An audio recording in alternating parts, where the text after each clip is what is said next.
The last topic in our percents section is percent change and percent error. Percent change goes hand in hand with discount and markup, so we're going to talk about that first. Percent error dovetails right on with that, so we'll talk about that last. So percent change asks, something changed, but by how much? So let's say you and your friend both had a growth spurt over the summer. You grew a foot. Your friend only grew 3 inches taller. You both changed, you both grew, but one of you grew more than the other. And so instead of just saying, well, you grew more, we can give some quantity to that amount of more, and we can then compare that amount of more. So percent change allows us to compare different ratios, basically. So my question is, Katie took her friends to Brewster's for ice cream. The cost of the ice cream cones was $6, but she actually ended up paying $6.50. So this is technically a markup. Sales tax is kind of like a markup. It makes things more expensive. So in order to find the percent change, we need to find what the difference is between the original price and the new price, and then we want to compare that to the original price. So our proportion we're going to use is difference over the original equals x over 100. You'll notice that the new price is not anywhere in the proportion. It's only used to find the difference. So the difference between the old price and the new price is 50 cents. The original price was $6. And now we have a proportion that we can solve.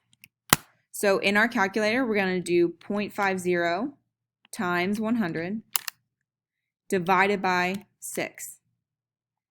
And we'll get our x value.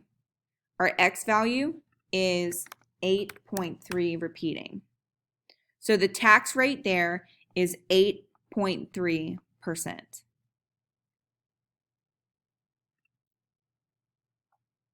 The next question is, Jack bought an iPhone. The original price of the iPhone was $200, but Jack paid $150. So anytime an amount of money has been changed, we can calculate percent change. If it's discount or if it's markup or if it's sales tax, it all works the same way. So the difference between the new price and the old price is $50. The original price was $200. And now we've got something we can solve. So we're going to do 50 times 100 divided by 200, and that gives you 25%. So the phone was on sale for 25% off. Percent error is a very similar proportion. Instead of difference over original, now it's difference over actual. Percent error tells us you're wrong, but how wrong are you? So let's say there's a competition at school to see who can guess closest the number of jelly beans in a jar. Probably you're all going to be wrong, but somebody's going to be less wrong than the others. So percent error says who was the least wrong or who was the most wrong. So my question is, Miss Thrower took her family to Six Flags. The total price of the tickets was $175, but she expected the price to be $150. So the difference between what she expected and what the actual was is $25.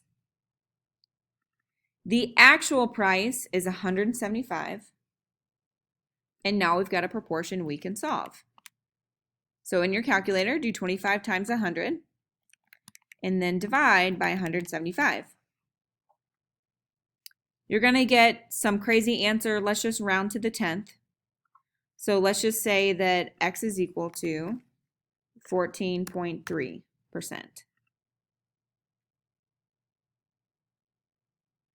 Miss Mallory found a great deal on a pair of boots after the holidays. She thought the boots were priced at $250, but they were actually $125. What was her percent error? So the difference between what she thought they were, but what they actually were, is $125. The actual price is also $125. So she is 100% wrong. And you can be more than 100% wrong. Let's say that she thought the boots were $300. Well, then your difference would have been 175. That's going to give us something greater than 100%, right? You can be more than 100% wrong. That's true.